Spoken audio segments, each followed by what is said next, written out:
हिमालय की ऊंचाइयों में एक बहुत ही गहरा रहस्य छिपा हुआ है कि आखिर शिव ने अपना सबसे प्रिय घर बद्रीनाथ क्यों छोड़ दिया। देखिए, ये कहानी सिर्फ एक जगह बदलने की नहीं है, बल्कि इसमें धोखा है, एक बहुत गहरी सीख है और एक असाधारण चीज का जन्म भी है। जरा सोचिए, समुद्र तल से 14,000 फीट ऊपर एक ऐसी जगह जहां हवा भी पतली हो जाती है और नीचे की दुनिया एक दूर की याद जैसी लगती है। बस इसी बर्फीले सुनसान इलाके में कुछ ऐसा हुआ जो नामुमकिन था। शिव और पार्वती वहां बहुत ही शांति से रहते थे। एक दिन जब वो घर लौटे तो उन्होंने अपने दरवाजे पर एक खूबसूरत लावारिस बच्चा देखा। और यहीं से ये राज और भी गहरा हो जाता है। खुद शिव ने भी यही सवाल पूछा था कि इतनी ऊंचाई पर जहां कोई आता जाता तक नहीं, ये बच्चा आखिर आया कैसे?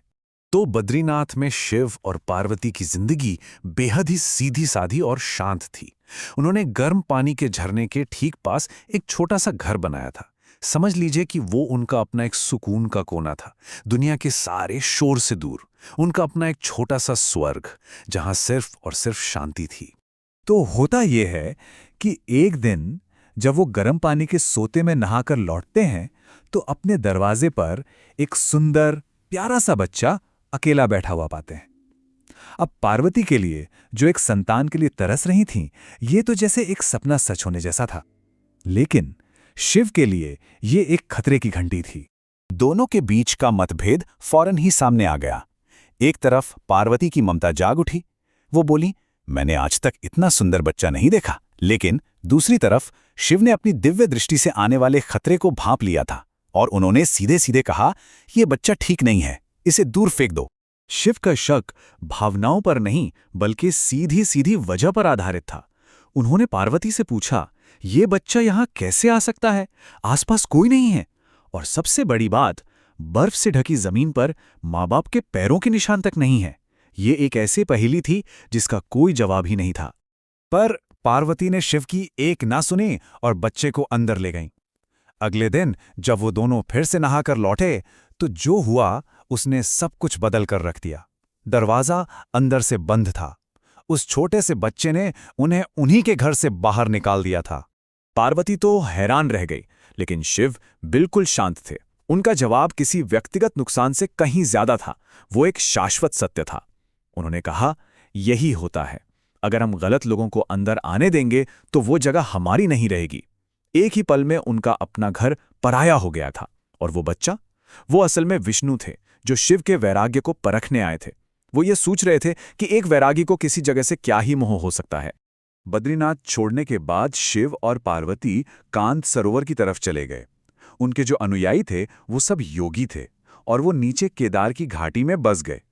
अब वो अपनी साधना के लिए बार बार शिव के पास कांत सरोवर आना चाहते थे, और यहीं से एक बिल्कुल नई शुरुआत हुई। तो अपने अनुयायियों को अपनी कमी महसूस न हो, इसके लिए शिव ने अपनी ऊर्जा को वहां स्थापित कर दिया। उन्होंने केदार की स्थापना की। केदार का मतलब ही है वो जगह जो शिव शब्द की गूंज के सबसे करीब हो। ये ध्वनि और आकार का एक एकदम सही मेल है, एक बहुत ही शक्तिशाली आध्यात्मिक केंद्र।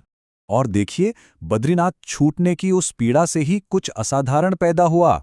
ऊपर कांत सरोवर में शिव ने अपने 7 शिष्यों, जिन्हें हम सप्तऋषि के नाम से जानते हैं, के साथ दुनिया का पहला और सबसे गहरा योग कार्यक्रम शुरू किया। ये कोई ऐसा वैसा कार्यक्रम नहीं था। यह एक ऐसे गहरे विज्ञान का प्रसार था जहां शिव ने पूरे ब्रह्मांड और इंसानी अस्तित्व के बीच के कनेक्शन को समझाया। उन्होंने योग को एक पूरी पद्धति, एक पूरे सिस्टम के रूप में सिखाया, जिसके जरिए कोई भी इंसान अपने अनुभव में अपने अस्तित्व की विशालता को छू सकता है। तो योग का जो असली मकसद था वो था ब्रह्मांड के आयामों को खोजना और उनके साथ एक हो जाना। एक ऐसा विज्ञान जिससे अस्तित्व के रहस्य खुलते हैं। लेकिन आज ये अक्सर सिर्फ शरीर को तोड़ने मरोड़ने या बस सेहतमंद रहने की एक कसरत बनकर रह गया है। लेकिन योग की खूबसूरती जानते हैं क्या है?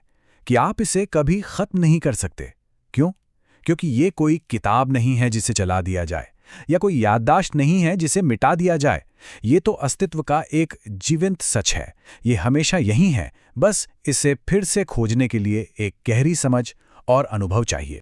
अस्तित्व का ये जीवंत सच आज भी उतना ही जरूरी है। और ये पुरानी कहानी हमें सीधे हमारी पीढ़ी की एक बहुत बड़ी जिम्मेदारी और एक अनोखे विरोधाभास की तरफ ले जाती है।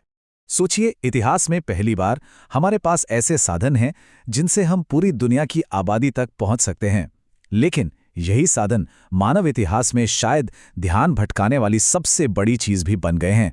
मतलब हमारे पास बेहिसाब शक्ति है और साथ ही बेहिसाब भटकाव भी।